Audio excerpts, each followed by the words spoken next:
Assalamualaikum warahmatullahi wabarakatuh. Perkenalkan, nama saya Wina Maida dari kelas 3 BBAB NIM 224110403090. Saya di sini mau menceritakan tentang eh, sejarah Islamisasi di Banyumas.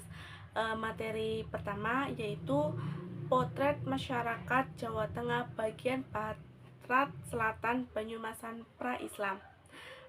Bahwa Banyumas memiliki sejarah yang kaya, dipengaruhi oleh kerajaan-kerajaan besar seperti Majapahit, Pajajaran, Demak, Pajang, dan Mataram.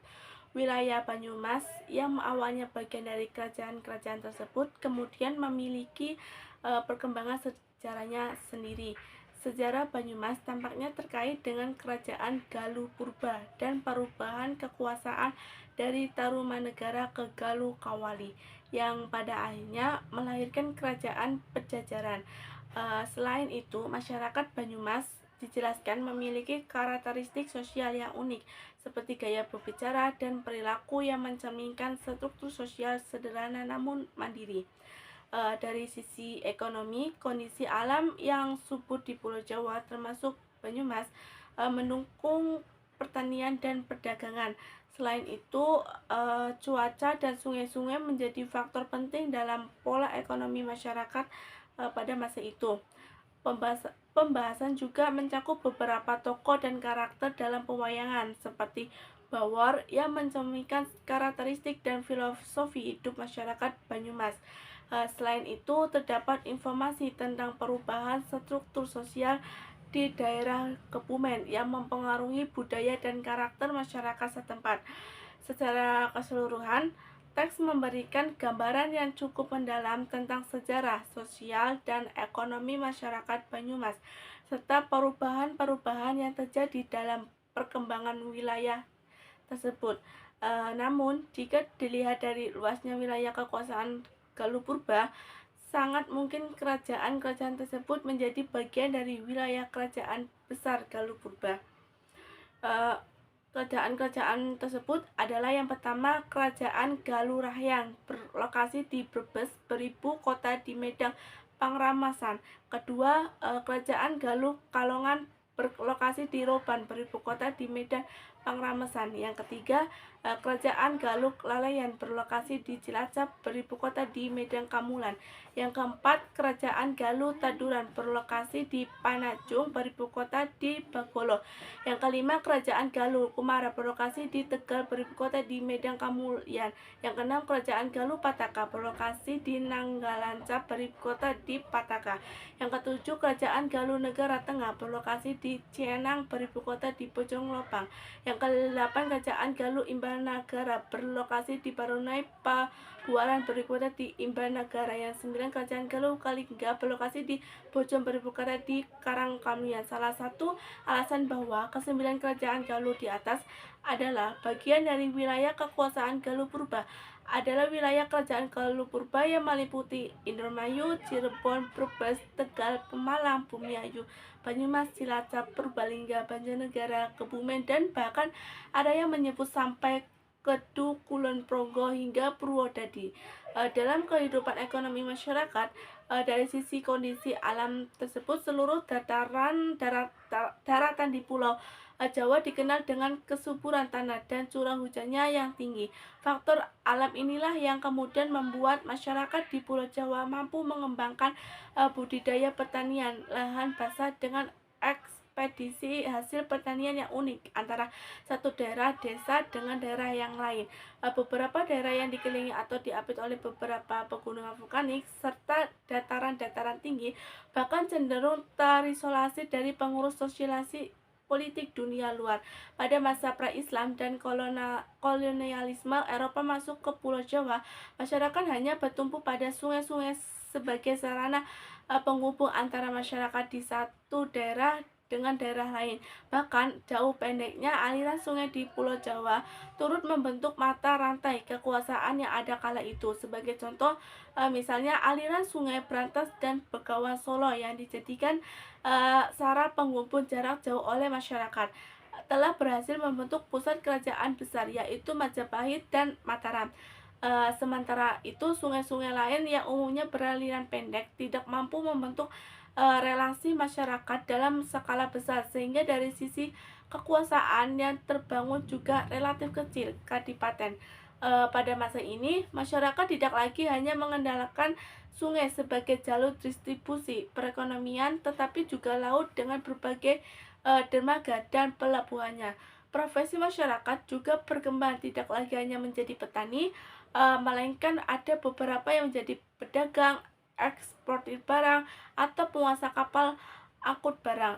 Materi yang kedua yaitu Islam di Jawa Tengah bagian selatan dewasa ini. Di era saat ini banyak terdapat klaim kontradiktif yang dibuat atas nama Islam. Gerakan purifikasi pemurnian Islam menjadi fenomena yang terus digulirkan dalam sejarah peradaban Islam di berbagai negara, termasuk Indonesia.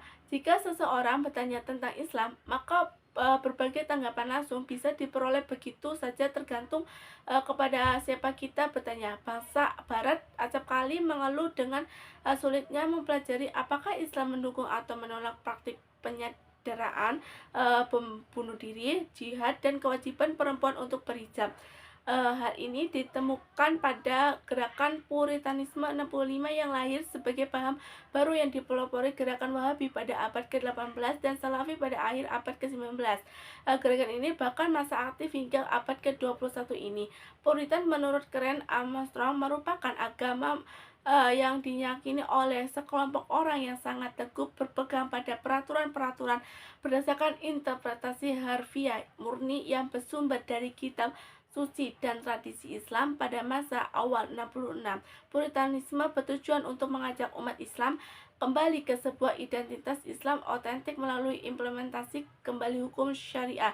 Menurutnya, tradisi jurisprudensi klasik hanya dianggap sebagai cara berpikir yang menyesatkan.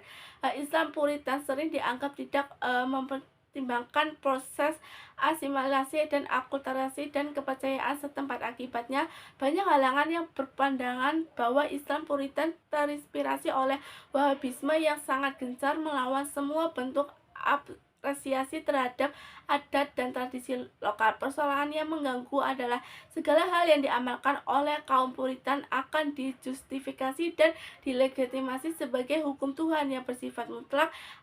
Absolutisme tidak bisa ditawar-tawar lagi. Pertanyaan atau apalagi gugatan apapun tidak diizinkan. Interpretasi tidak diberi ruang, kebebasan sedikit pun, dan proses penalaran kritis dibungkam. Seluruh sikap dan tindakan kaum Puritan oleh mereka secara internal akan didaulat atas nama Tuhan, sehingga segala perilaku mereka seolah-olah mengimplikasi hukuman Tuhan yang pasti berlaku dan siapapun mesti tunduk kepadanya. Secara geografis, Banyumas merupakan wilayah pedalaman yang terletak di bagian barat Jawa Tengah.